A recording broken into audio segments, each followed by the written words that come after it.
Hello friends, 2 புடி கடலைப்பருப்பை ஊற வச்சு வச்சுங்க. அப்புறமா இந்த சக்கரவள்ளி கிழங்கு இருக்கு இல்லையா, அதில் ஒரு பெரிய கிழங்கு, இது அநேகமாக 1/4 கிலோ இருக்கும். அதை நல்லா தோலை சீவிட்டு 2 சைடும் கட் பண்ணிவிட்டு நல்லா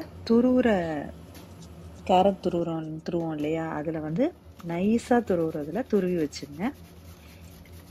இன்றைக்கி என்ன செய்ய போகிறோன்னு பாருங்களேன். இன்றைக்கி ஒரு ஸ்பெஷல் ஐட்டம் அதுதான் செய்ய போகிறேன். இதை வந்து நல்லா நைஸாக துருவிங்க. ஏன்னா பெருசாக துருவுனீங்கன்னா அதை வந்து நம்ம பிடிச்சி அதை உருட்டெல்லாம் முடியாது. அதனால் நைஸாக உள்ளதில் துருவி எடுத்துங்க.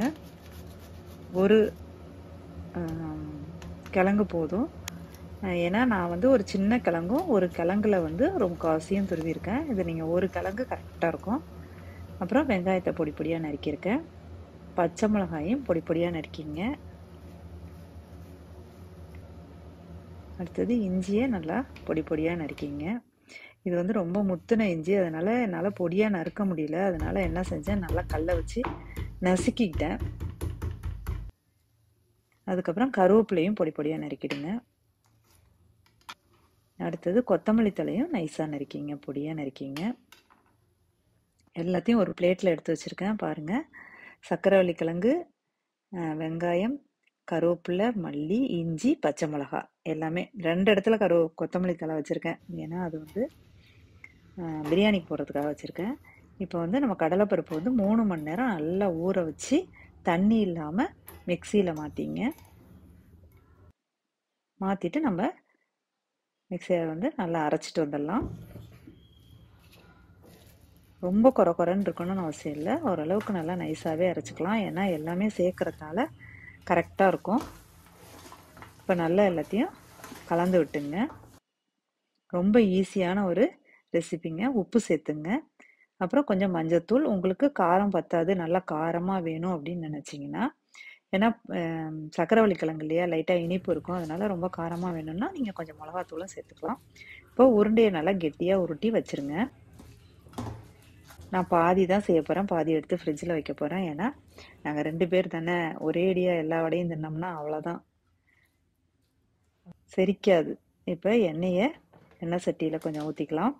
ஒரு 4 வடை போடுற அளவுக்கு ஊற்றிக்கலாம். இப்போ இந்த உருட்டினதை உள்ளங்கையில் வச்சு அழுத்தி நல்லா நைஸாக்கி வடை மாதிரி தட்டி போடுங்க. ஏன்னா ரொம்ப மொத்தமாக போட்டிங்கன்னா உள்ளே வேகாது. இதை போட்டுட்டு எந்த டிஸ்டர்ப் பண்ணாதீங்க. அது பாட்டுக்கு ஒரு 3 நிமிஷம் வேகட்டும். நல்லா ஒரு பக்கம் செவக்கிற வரைக்கும் நீங்கள் கரண்டியே அதில் போடாதீங்க. நல்லா செவந்து வந்ததுக்கப்புறம் கரண்டியால் லைட்டாக அப்படியே பரட்டி விடுங்க. நீங்கள் ஃபஸ்ட்டே போட்டு பரட்டினீங்கன்னா நிச்சயமாக உதிர்ந்து போயிடும். பொறுமையாக இந்த மாதிரி நல்லா செவந்ததுக்கப்புறம் பரட்டினீங்கன்னா ஒன்றுமே ஆகாது. அந்த சைடும் நல்லா செவந்ததுக்கப்புறம் ஒரு பிளேட்டில் எடுத்துடலாம். 4க்கு 4 வடைங்க. இன்னொரு 4 வடையை போட்டு எடுத்தால் முடிஞ்சுது. அடுத்ததையும் இதே மாதிரி பாருங்கள், சூப்பராக இருக்குல்ல வடை. இன்னொரு 4 வடையும் தட்டி எடுத்துக்கலாம். ரொம்ப ஹை ஃப்ளேம் வைக்காதீங்க, நார்மலாக வச்சுங்க அடுப்பை. அதே மாதிரி நைஸாகவும் தட்டிங்க, குண்டாகவும் தட்டிக்காதீங்க, மொத்தமாக திக்காக தட்டாதீங்க. நல்லா நைஸாக தட்டி, நான் தட்டியிருக்கேன் பாருங்கள், அந்த அளவுக்கு தட்டிங்க. இதுவும் நல்லா செவந்தோன்னே பரட்டி விட்டு பிளேட்டில் எடுத்துக்கலாம். பாருங்கள் எவ்வளோ செவந்ததுக்கப்புறம் பரட்டுறேன் பாருங்கள். இந்த மாதிரி செவந்ததுக்கப்புறம் தான் நீங்கள் கரண்டியே அதில் வைக்கணும். முன்னாடியே வச்சு பரட்டினீங்கன்னா நிச்சயமாக உடஞ்சி உதிர்ந்துடும்.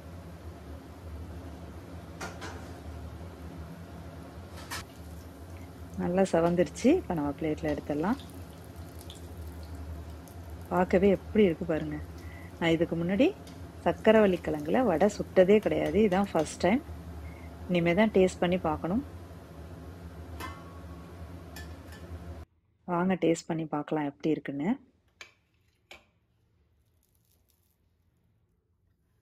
செம்மையாக இருக்குங்க, மொறுன்னு இருக்குங்க, சூப்பர் டேஸ்ட்டாக இருக்குங்க. சீக்கிரமும் நம்ம செஞ்சிடலாம், செம்ம டேஸ்ட்டாகவும் இருக்குது. நான் வந்து இன்றைக்கி பிரியாணி செஞ்சேன், வெஜிடபிள் பிரியாணி. அதுக்கு சைட் டிஷ்ஷாக இந்த வடை சூப்பராக இருந்துச்சு, தயிர் பச்சடியும் வடையும். நீங்களும் இதை ட்ரை பண்ணி பாருங்கள். இந்த வீடியோ உங்களுக்கு பிடிச்சிருந்தா லைக் பண்ணி, ஷேர் பண்ணி, கமெண்ட் பண்ணி, சப்ஸ்கிரைப் பண்ணிவிடுங்க. மறக்காமல் பெல் ஐக்கானை கிளிக் பண்ணிவிடுங்க. Thank you friends.